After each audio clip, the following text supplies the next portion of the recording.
Seu inquilino está devendo aluguel? Nesse vídeo eu vou te explicar todos os seus direitos como um locador de um imóvel. Eu sou Thales de Menezes, advogado imobiliário, e vou te explicar tudo o que você precisa saber. Não se esqueça de curtir o vídeo e se inscrever no canal.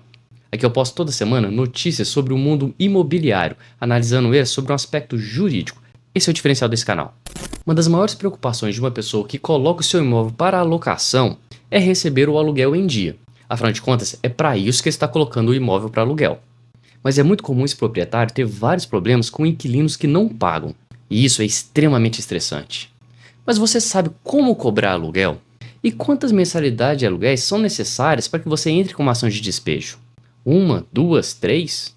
E essa ação de despejo demora muito? Vou te responder todas essas perguntas, além de outras. Antes de tudo, é importante esclarecer que o inquilino tem a obrigação legal de pagar o aluguel na data em que foi combinada no contrato. Isso é lei. Veja o que diz a Lei do Inquilinato nesse sentido. O artigo 23 da Lei do Inquilinato diz que o locatário é obrigado a pagar pontualmente o aluguel e os encargos da locação dentro do prazo estipulado, sejam eles legais ou determinados em contratos. Se o contrato não estipular esse prazo, o aluguel deverá ser pago até o 6º dia útil do mês seguinte ao vencido.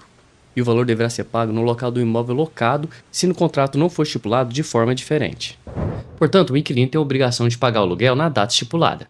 Então, depois de ler esse artigo, uma pergunta surge. Qual a consequência de não pagar um aluguel? Caso o inquilino não pague o aluguel, o proprietário tem o direito de cobrar este valor na justiça ou já entrar com ação de despejo caso não queira ter mais relação com esse inquilino. Mas primeiro, vamos falar de despejo.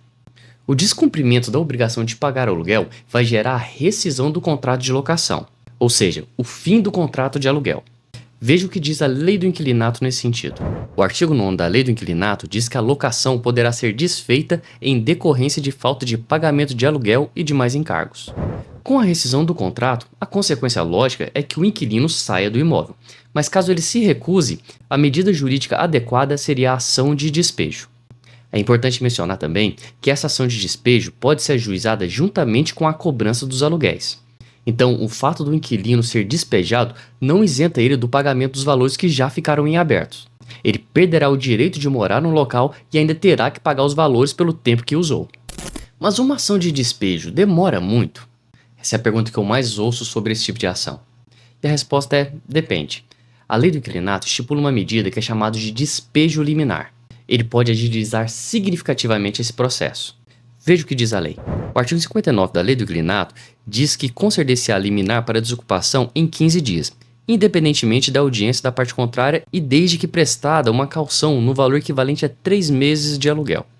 Isso significa que, caso o proprietário queira um despejo liminar, ele terá que depositar o valor de 3 vezes o valor do aluguel em uma conta judicial, e então o seu inquilino devedor sairá do imóvel em 15 dias. Então essa decisão é tomada muito antes do inquilino sequer saber da existência dessa ação.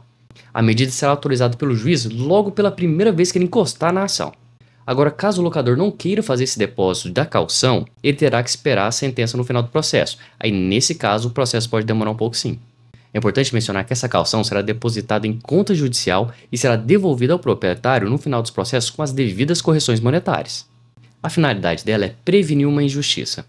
Caso no final do imóvel se observe que, na verdade, esse proprietário não tinha o direito de pedir o despejo desse inquilino, essa caução será revertida ao inquilino como uma espécie de indenização por perdas e danos.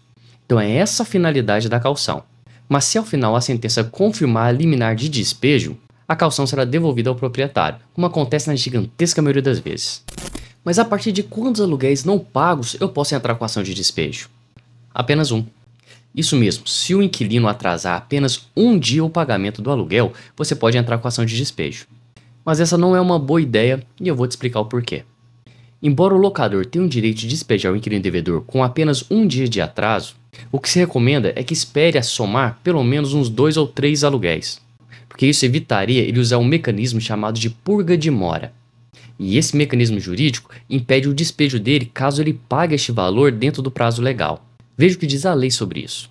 O artigo 62 da Lei do Inquilinato diz que nas ações de despejo fundadas na falta de pagamento de aluguel, o locatário e o fiador poderão evitar a rescisão da locação efetuando no prazo de 15 dias o pagamento do débito atualizado, mediante depósito judicial.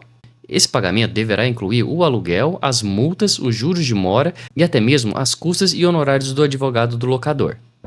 Então, caso seu inquilino atrase apenas um dia no pagamento do aluguel e você entre com uma ação de despejo contra ele, ele terá o prazo de 15 dias depois que for citado para quitar totalmente a dívida.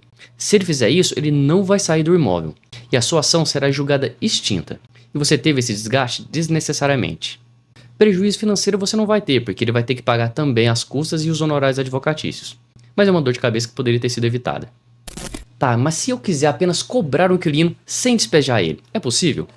É possível sim. Esse caso também é muito aplicado para quando o inquilino some do local. Ele abandona o imóvel e deixa uma dívida gigantesca. Nesse tipo de situação não faz sentido você entrar com uma ação de despejo, já que ele não está mais no imóvel.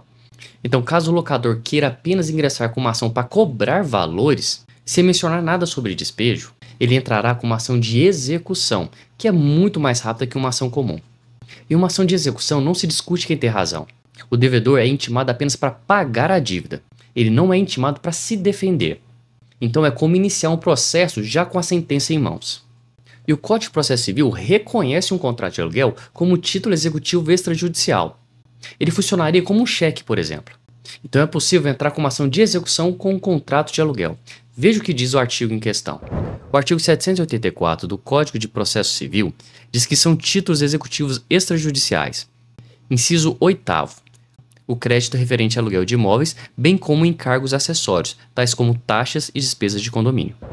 Então, nesse caso, o juiz vai intimar o devedor apenas para pagar o valor, e caso ele não pague, os bens dele serão penhorados. Por isso que o processo é muito mais rápido. Repare que existem várias estratégias para reclamar o seu direito, por isso se você tiver problemas com o seu inquilino, é muito importante que você busque uma orientação especializada. É importante que o advogado tenha experiência nesse tipo de problema, e isso vai muito além dos livros de direito. Por isso eu sempre recomendo, busque um advogado imobiliário para te ajudar nesses casos. E se ficou qualquer dúvida, comente aqui embaixo que terei prazer em te responder. Se você gostou desse vídeo, você também vai gostar de uma dessas duas indicações que eu estou colocando na tela.